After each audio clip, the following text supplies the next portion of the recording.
And welcome to a conversation with former President Donald Trump. This discussion continues a decades-long tradition during election years of inviting journalists to discuss the policies and their impact with the candidates who are running for president and the impact of those policies, especially in Black communities. Former Presidents George W. Bush, Barack Obama, and Bill Clinton have attended the NABJ conventions either as presidents or as presidential candidates in past years. NABJ is currently in conversation with Vice President Kamala Harris's team to schedule a Q&A either in person or virtually in September. As journalists, we use opportunities like these both to inform our reporting, but also to help voters understand the choices that they face in a consequential and historic election year. NABJ has partnered with PolitiFact to fact-check this conversation in real time. You can access that feed on social media using the hashtag NABJFactCheck. Again, the hashtag is NABJFactCheck. We have a lot to get to, and we do not want to waste any time, so let's bring out the former President of the United States, the Republican nominee for president, former President Donald Trump.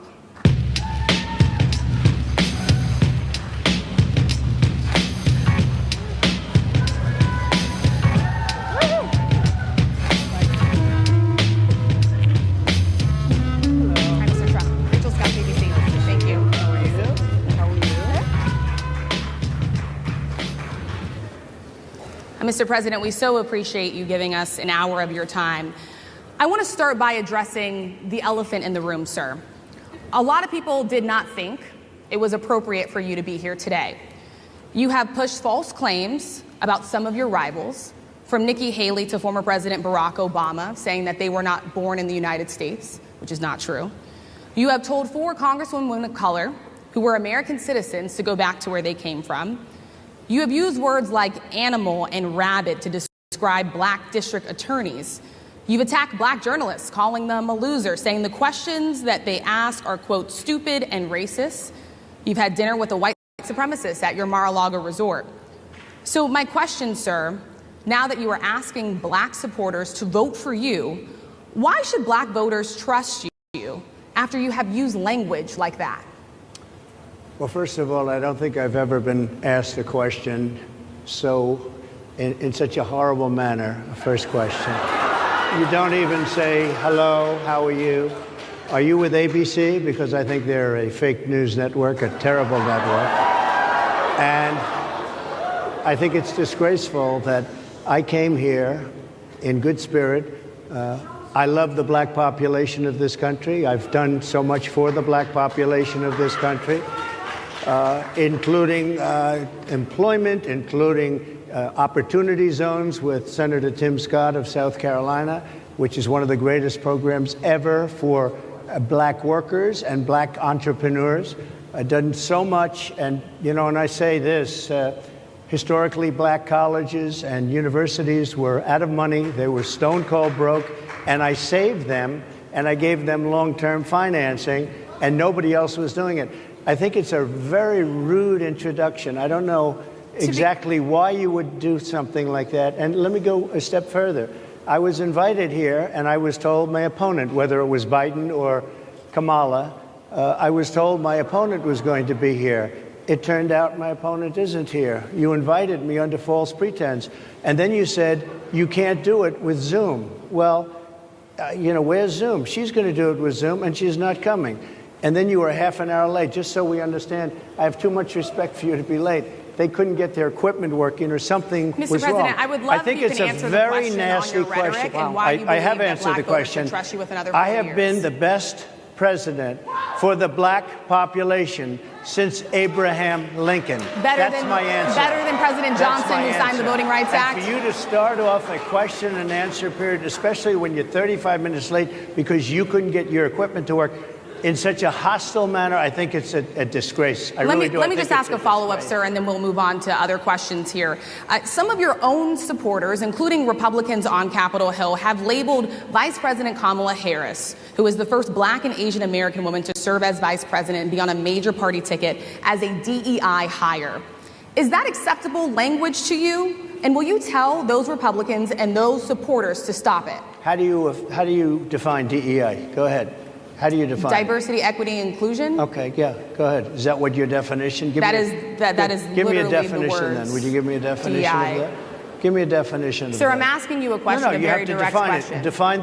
Define it for me, if you would. I just defined it, sir. Do you believe that Vice President Kamala Harris is only on the ticket because she is a black woman? Well, I can say no. I think it's maybe a little bit different. So I've known her a long time indirectly, not directly very much.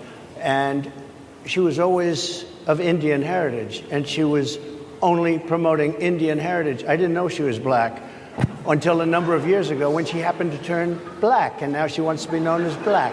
So I don't know, is she Indian or is she black? She has always But you know identified what? as a black woman. I She went to a respect historically either black one. college. I respect either one, but she obviously doesn't, because she was Indian all the way, and then all of a sudden she made a turn and she became a black person. Just to be clear, sir, do And you I believe think, that I think she is somebody should look into that too when you ask continue in a very hostile, nasty tone. It's a direct question, sir. Do you believe that Vice President Kamala Harris is a DEI hire, as some I Republicans really don't have know. said? I mean, I really don't know. Could be. There are some, and there are plenty. I know this lady right over there, Harris, is a fantastic person who just interviewed me at length. And we had a great interview, I think, and I heard you got very good ratings on that Well, interview. you told me it was the longest one of your life, so we had a good discussion. Look, I want to talk about why you're here today. I mean, it is not lost on us how divided we are as a country. And as you were coming today, we really got to see that we were divided along the lines of race, along the lines of gender. And there is this question of, in this moment where we are, why come here? What is your message today? My message is to stop people from invading our country that are taking, frankly, a lot of problems with it. But one of the big problems, and a lot of the journalists in this room I know and I have great respect for, a lot of the journalists in this room are black. I will tell you that coming from the border are millions and millions of people that happen to be taking black jobs. You had the best. What exactly is a black job, sir? A black job is anybody that has a job. That's what it is. Anybody that has a job. All right. And Mr. President, they're taking the employment away from black people. They're coming in, they're invading. It's an invasion of millions of people, probably 15, 16, 17 million people. I have a feeling it's much more than that. And everybody's been seeing what's happened. The first group of people, the black population, is affected most by that. And Kamala is allowing it to happen. She's the border czar. She's the worst border czar in the history of the world. There's never been a border czar like this. She's never even essentially been. She said she was there once, but not the right part of the border. So she was a border czar. She's done a horrible job. These people are coming into our country, and they're taking black jobs and Hispanic jobs, and frankly, they're taking union jobs. Unions are being very badly affected by all of the millions of people that are pouring into our country. And one thing, as we discussed, many of these people are coming in from mental institutions, from prisons, from jails. They're gang members in other countries. Other countries are setting loose their prisoners. They're opening up their prisons and their mental institutions, and they're taking their bad people, drug dealers, gang members, and they're bringing them into the United States. And by the way, their crime rate is going down, and our crime rate is going to be a disaster. Mr. President, I want to get into how you address some of the issues with black communities. And I say that plural because we live in communities of color that are different. We're not all the same. We don't vote the same. We don't think the same. True. It's not monolithic. So as you come here today, I want to talk about something that bursts. And this is the weight of the inflation on this country right now. The nonprofit Money Management International recently released data from its mid-year analysis that we have found a 52% rise in people who are seeking counseling for being in credit debt. They're paying for food that is sky high on their credit cards, and now they can't pay that off. The credit counseling nonprofit MMI, as I said, is saying now that they've seen surges that they haven't seen since we were in a pandemic of people in financial trouble. Much of that falls on the shoulders of single moms, single black moms, when you look statistically. Yeah. How do you turn it around? What's your plan for the black community when it comes to money? So, first of all, it's very hard to hear you for whatever reason because of the fact that they have bad equipment, because I guess, this woman was unable to get the right equipment. But it's very hard for me to hear you, but I can hear every other word. It's very difficult, actually. But so I don't know if they can fix it or do something with it, but I'll do the best I can with it. The inflation is absolutely destroying our middle class, our working class, virtually every class. Inflation is a disaster in our country. Inflation is a country buster. It breaks every country. And we had, in my opinion, the worst inflation we've had. They say it's 58 years, but I think it's much more than that. It's been devastating. And if you just take a look at a lot of things they don't include, like interest rates. Interest rates went from 2.4% to 10%, and you can't get the money. People can't buy houses. They no longer have the American dream. Young people, young black people, they don't have the American dream anymore. They can't buy a house. They can't borrow the money because of the cost of the money. They can't buy it because of the cost of housing, because of the cost to build it, because of inflation. Inflation is a disaster, and it's destroying our country, and it's destroying the black community probably as much or more. So what do you do? Than any What's your plan? You know what we have to do? We have to bring down the cost of energy, and that's going to bring down the cost of inflation. This was all started with a bad energy policy by Joe Biden. By the way, just if I might, I was running against a man named Biden. You probably saw that. And he was losing very badly in the polls, and then he had a rather bad debate. I would say it was a bad debate. I would say it was one of the worst debates in history. And his poll numbers crashed. And instead of saying, you know, let's keep going and maybe something happens the other way, they said, oh, we're going to replace him. Let's just replace him. That's like you're in a fight, a prize fighter's in a fight. He's not doing well. You say, let's bring in another fighter. So our whole campaign was steered toward him, and now we have to steer toward him. But ultimately it's the same because they have bad policy. They have policies of open borders, unbelievable open borders, horrible energy policies. They want to get rid of, as you say, gasoline in cars. They want to get rid of oil. They want to get rid of efficient heating. Mr. President. Environmentally, what they're doing is killing our country. They're absolutely destroying our country. But the inflation is the thing that's hurting the black worker, the black population, and every other population within our country. Inflation is the worst it's been, I think, in over 100 years. And they'll fact check it. They'll say it's only 58. Whatever it may be, they don't add all the numbers. They don't add the really bad numbers, and you can check that too. But inflation, Harris, is absolutely destroying this country and the people in our country. Yes, Mr. ma'am. President, can I ask you another question Yes, that is also impacting black Americans? And that's very clear now. Good. I'm sorry? It's very clear. I hear you. Okay. So Sonia Massey, someone from Illinois, an unarmed black woman, was shot the other day in her home by a deputy sheriff.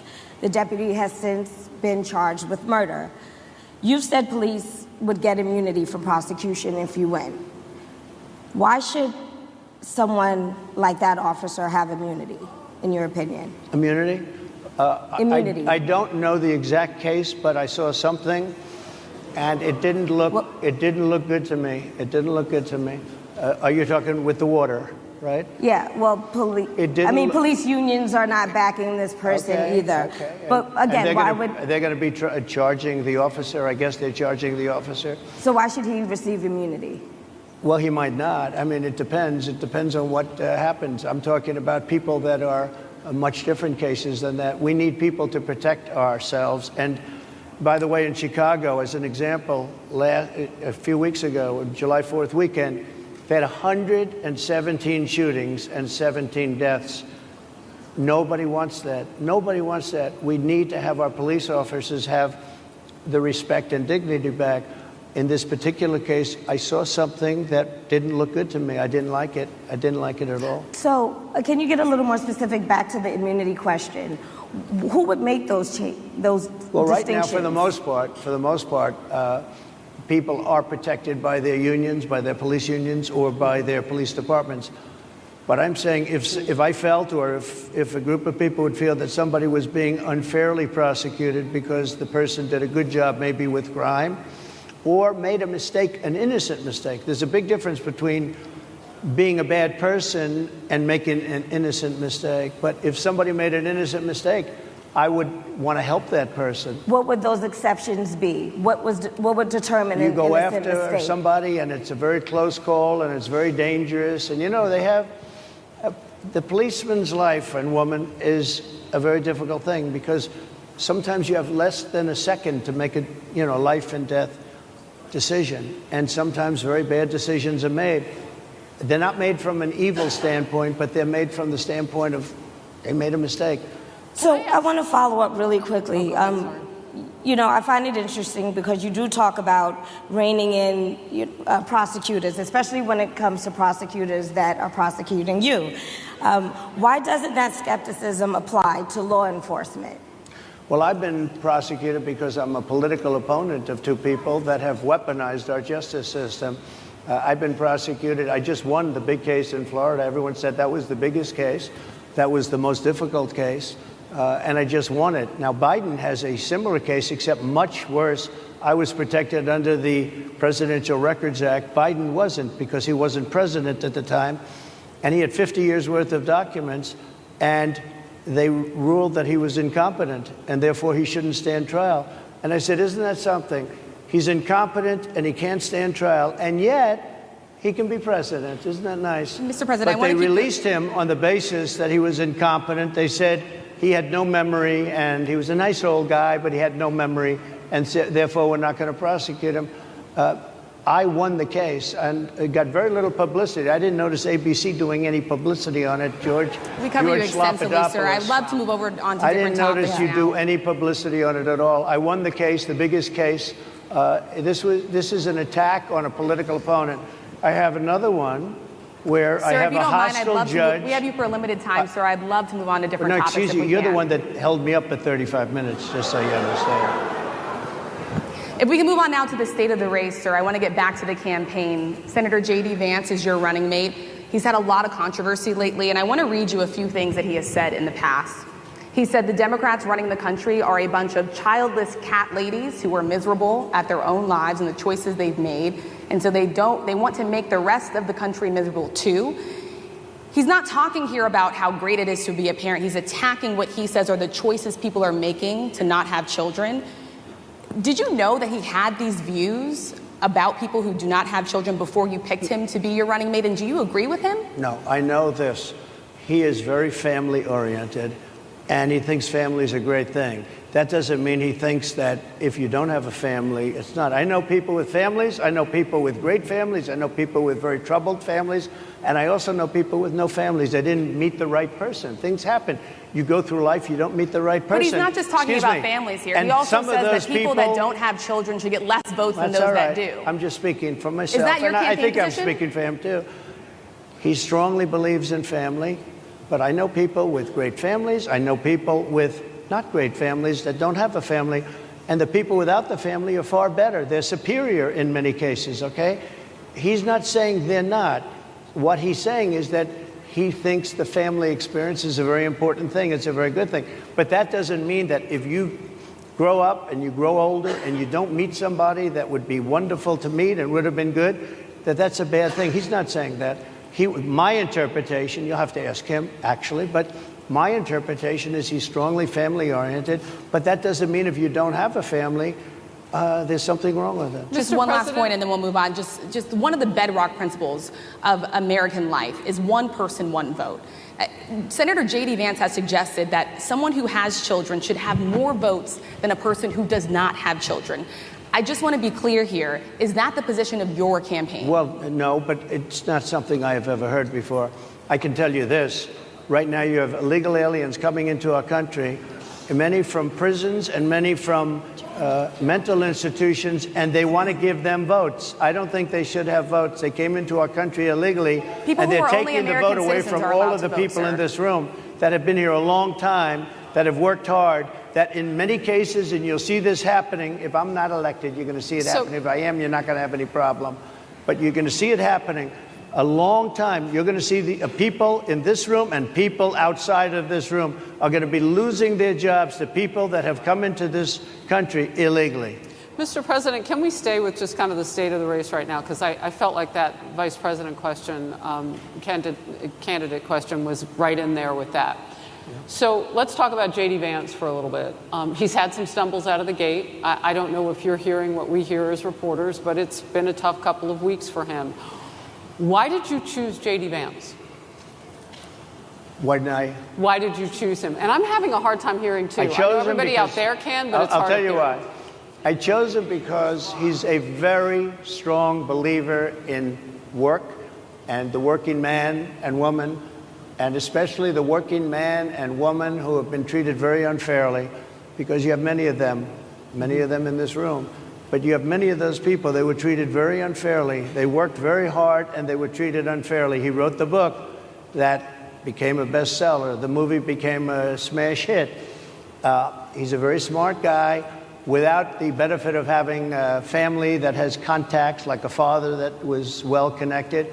He got into Yale Law School. He graduated in 2 years from Ohio State, summa cum laude.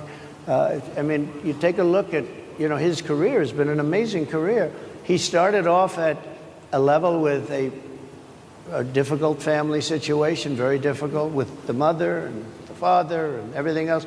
He ends up going to Yale Law School and was one of the top students, became the head of the Law Journal. I mean, that's an amazing thing. He's a 4-year, he was in the military with great distinction for 4 years, got out, went into business, became successful in business, very successful in business, actually, did public offerings and other things. And I have to believe in that. I mean, he's somebody that was born in a rough situation. Most of the people know that situation because it was very well documented in his book.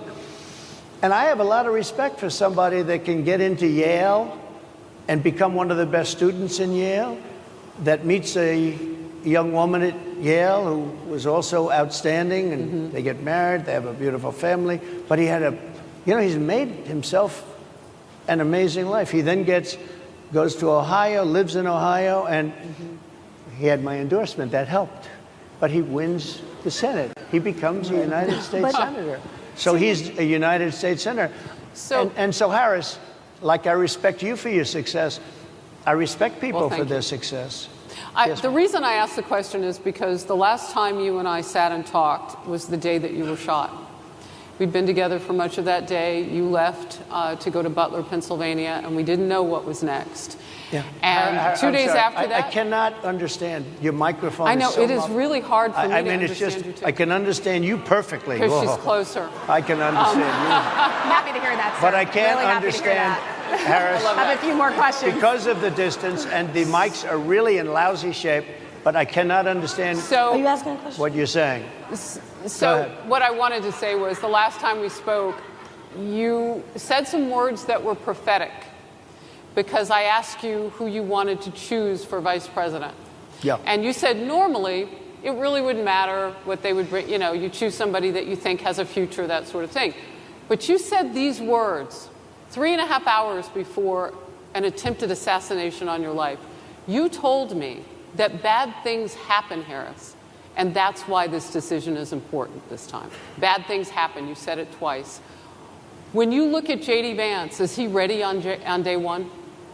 Does he what? Ready on day one, if he has to be. I've always had great respect for him, and for the other candidates too. But I will say this, and I think this is well documented. Historically, the vice president, in terms of the election, does not have any impact. I mean, virtually no impact. You have 2 or 3 days where there's a lot of commotion as to who, like you're having it on the Democrat side, who it's going to be. And then that dies down, and it's all about the presidential pick. Virtually never has it mattered. Maybe Lyndon Johnson mattered for different reasons of what we're talking about, not for vote reasons, but for political reasons, other political reasons. But historically, the choice of a vice president makes no difference. You're voting for the president, and you can have a vice president who's outstanding in every way, and I think J.D. is. I think that all of them would have been. But you're not voting that way. You're voting for the president. You're voting for me. If you like me, I'm going to win. If you don't like me, I'm not going to win. I'm going to get my J.D. Vance question in. J.D. Vance? I'm going to get my J.D. Vance question in. To your point and to Rachel's point, he, has a lot of opinions about childless women like myself or divorced people like yourself. Do you think, I mean, my but point at is least here. it was said in a friendly manner. My point is, do you think the Republican Party is getting a little bit too judgy about people's lives when you think about abortion or when you think about what J.D. Vance is saying? I don't think, look, I think that the Democrat Party is really the one that has the problem. I think they're radical on abortion because they're allowing abortion in the 9th month. They're allowing the But I death. think it's They're about allowing freedom, the death right? of a baby after the baby is born, based on Sir, the that governor is of illegal Virginia. in every state That's- in the that's country. Based on the governor of Virginia, Executing a they're baby in allowing the every death state of the in the country baby is illegal. after it's born. It's a They're crime. allowing abortions in the 8th and 9th month. Well, of Democrats pregnancy. have denied I think they're right. that. And I That's think the the thing. Republican Party is actually much less. I think I've made them much less radical, perhaps. But the Republican Party, what we're doing is bringing it back to the states where everybody wanted it. Democrats, Republicans, liberals, conservative, everybody wanted abortion brought back. They didn't want Roe v. Wade in the federal government. They wanted it, everybody But the wanted majority it of back. Americans oppose Excuse Roe me. v. Wade being They- overturned. They Multiple don't know polls have about showed that, this. sir. Right now, they're voting. It brought it back to the states. Now, I happen to believe in the 3 exceptions. Ronald Reagan believed with rape, incest, life of the mother. I do. I think most people do. I think most Republicans do also. But if you take a look, right now they're doing, it's an amazing thing, out of the federal government, it's in states, and people are voting. And I will say, Ohio is, let's call it a more liberal version, has been approved. Kansas, the same thing, a little bit surprising to a lot of people. But the people are now voting. And it's taking this issue that's been going on for 52 years and has torn our country apart, and it's giving it to the people to vote on. And they're voting. And many states have already voted. Others are in the process of voting. And it's bringing it back to the people and a vote of the people. And it's not at all radical. And again, you have to follow your heart. I happen to believe in the 3 exceptions. Most people believe in the 3 exceptions. Most Republicans believe in the exceptions. But they don't want to see an abortion in the 9th month or the 8th month. Almost everybody agrees to that.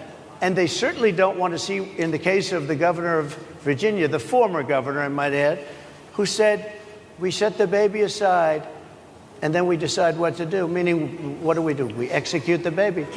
That's a radical, horrible position. And some people want that. I don't want it. Most people don't. Thank you. Can I just pivot really quickly to another question about, you brought up health, Harris. You're an active man. We see you golfing all the time. But if you win, you'll still be president at 82, No. which is older than Biden is right now. But not Would you- mentally. Look, mentally. Here's the question. He's shot.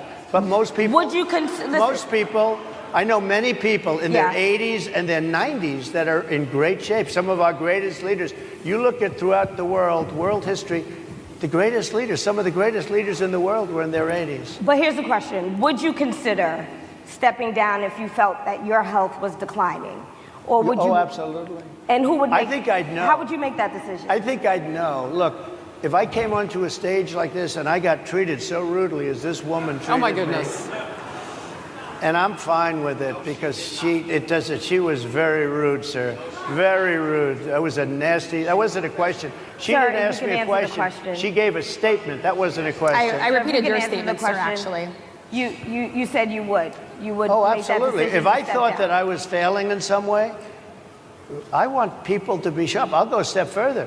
I want anybody running for president to take an aptitude test, to take a cognitive test.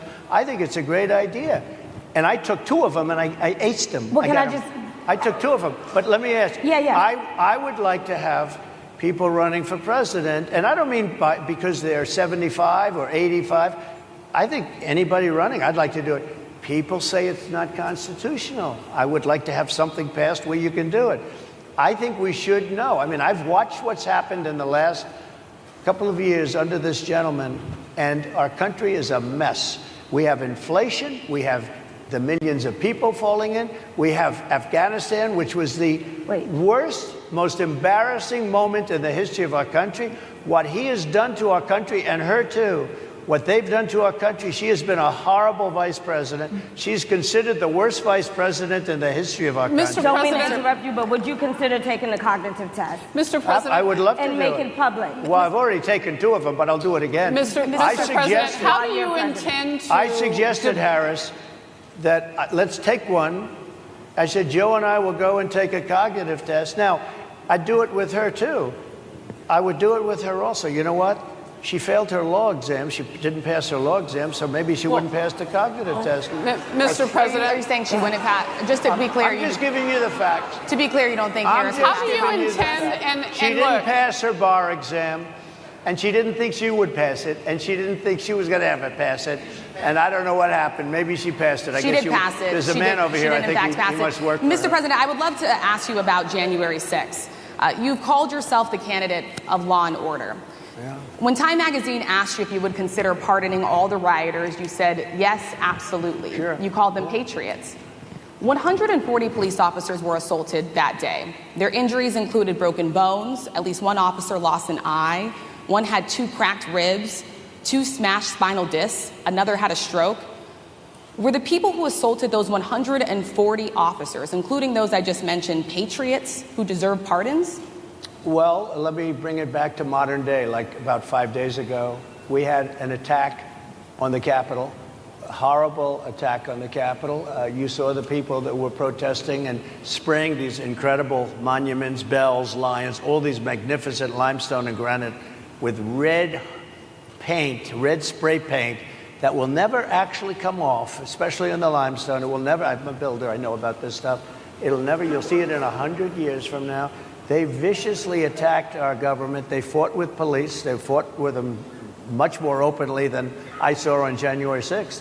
What's going to happen to those people? What's going to happen to the people in Portland that destroyed that city? But sir, my question is on those. What's going to happen to my the people question is that on tried those to burn rioters down- who assaulted Excuse officers. Me. You have to would answer. you pardon What's those going to people? happen? Oh, absolutely, I would. You If would they're pardon innocent, those- If they're innocent, I would pardon them. They've been convicted. And by the way, the Supreme Court just well, they were convicted by a very tough system.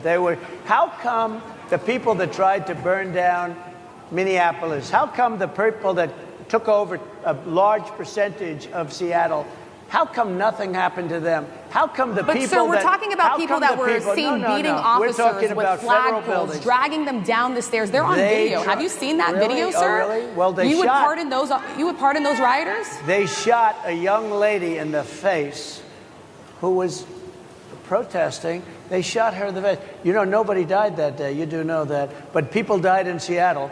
Nobody died, but people died in 140 Minneapolis. officers Do you know were people died in assaulted that Minneapolis? day. And nothing happens, and nobody ever talks, and nothing happens to those people. But you went after the J6 people with a vengeance. And I'll tell you what about the cops that were, and I'm all for the police, as you know, but what about the police that are ushering everybody into the Capitol? Go in, go in, go in. What about that? Look, No one was nothing ushering is into the Capitol, nothing is perfect in life, but you have people from Minneapolis. You have people just from 5 days ago in Washington, D.C. They were having fistfights and fighting with the police.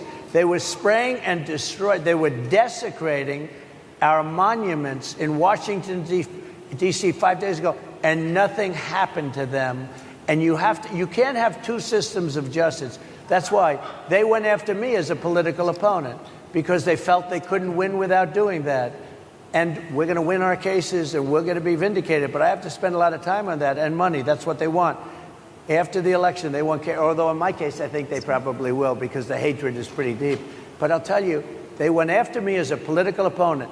That's never happened in our country before, and it sets a terrible, terrible precedent. what do you do on day one if you win? What's your first thing? What do? I close the border. And I do 2 things, because I can do a lot of things simultaneously. I close the border. We don't want people coming in. We want people to come in, Harris, but they have to be vetted. They have to be checked. They have to come in legally. We want Legal, people. I want yeah. people to come into our country, but they have to be vetted. They have to be checked. So when you say, what do? That, and I drill, baby, drill. I bring energy way down. I bring interest rates down. I bring inflation way down, so people can buy bacon again, so people can buy a ham sandwich again, so that people can go to a restaurant and afford it. Because right now, people can't buy food. Your grocery bills are up 40, 50, 60%, right? She's agreeing to me. Oh, she's agreeing. Thank you. I like you very much. Mr. President, I think we are. But it's true. Your grocery bills are up. And then they're mandating that you buy an all-electric car. You know, Elon Musk endorsed me, and he's a friend of mine. He's a good guy. He's a smart guy. But I'm against everybody having an electric car, okay? I'm very much against that. You have to be able to, if you want a hybrid or if you want a gasoline-propelled car. But, you know, we have more liquid gold, gasoline, oil, under our feet than any other country. More than Saudi Arabia, more than Russia, more than any other country. I want to use it. I want to use what we have. I want to bring down prices, bring down costs, and I also have to stop the invasion. And remember, they're taking your jobs. These people coming in are taking your jobs. Project Mr. President, 2025. I think we have to leave it there by the Trump team. All right. So that is the last word. Thank you so much, Mr. Trump, for coming today and joining us. Well, thank you very much. They've been telling us. Thank you. Thank you, everybody, very much. Great Thank honor. you, Mr. President. Thank you. NABJ will email about details regarding the conversation with I Vice could not President hear Kamala any- Harris in September. Thank you. Thank you very much. Thank you, sir. Thank you.